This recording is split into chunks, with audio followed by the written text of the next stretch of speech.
আসসালামু আলাইকুম, welcome to our channel না বলা ভালোবাসা থেকে বরাবরের মতো ফিরোজা আমি আছি আপনাদের সাথে। আজকে আপনাদের সামনে নিয়ে চলে এসেছি জলপাইয়ের মজাদার একটি রেসিপি। বাজার থেকে জলপাই এনে ছোট করে কেটে ধুয়ে নিতে হবে। তারপর একটি প্যানে পানি বসিয়ে সেটা গরম হওয়া পর্যন্ত অপেক্ষা করতে হবে। পানি গরম হলে তার মধ্যে আগে থেকে কেটে রাখা জলপাই দিয়ে সামান্য লবণ অ্যাড করতে হবে এবং একটু নেড়ে সেটা সেদ্ধ হওয়া পর্যন্ত অপেক্ষা করতে হবে। জলপাইটা সিদ্ধ হয়েছে কিনা সেটা পরীক্ষা করে তারপর সিদ্ধ হওয়া জলপাইগুলো ঠান্ডা করতে হবে। এরপর জলপাইগুলো কিছুর সাহায্যে ভর্তা করতে হবে ভিডিওতে দেখানোর মতো।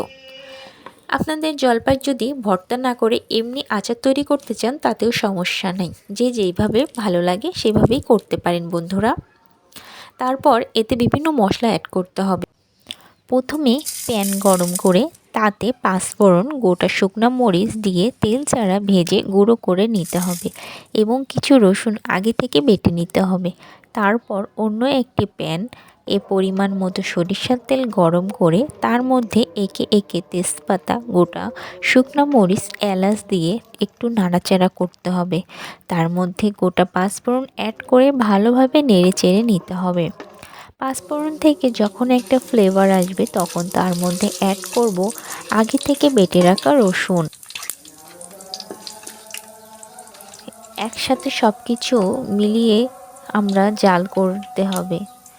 যখন রসুন ভাজা ভাজা হয়ে আসবে তার মধ্যে ভর্তা করা জলপাই অ্যাড করব। জলপাই মশলার সাথে ভালোভাবে নেড়েচেড়ে মিশিয়ে নিতে হবে। মেশানোর শেষে এর মধ্যে পরিমাণ মতো চিনি অ্যাড করতে হবে। এক্ষেত্রে যারা কম মিষ্টি পছন্দ করেন তারা অল্প চিনি দেবেন। চিনি তত সময় মেশাতে হবে যত সময় এটি জলপাইয়ের সাথে ভালোভাবে না মিশে যায়।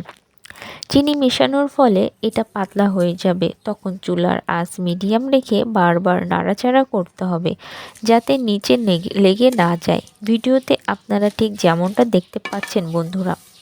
কিছু সময় এটি ঢাকনা দিয়ে ঢেকে নিতে হবে। ঢাকনা উঠিয়ে আবার একটু নেড়ে নিতে হবে। চিনি পানি শুকিয়ে আসলে আমরা এর মধ্যে আগে থেকে ভেজে রাখা মশলার গুঁড়ো অ্যাড করব। এই মিশ্রণটিও ভালোভাবে মিশিয়ে নিতে হবে জলপাইয়ের সাথে। কিছু সময়ের মধ্যে আমার এই আচারটি হয়ে আসবে। তো বন্ধুরা দেখতে পাচ্ছেন আমার আচারটি প্রায় হয়ে এসেছে। কালারটি দেখুন একবার কেমন হয়েছে। এরপর যে আচারটি একটি বাটিতে উঠিয়ে নিব।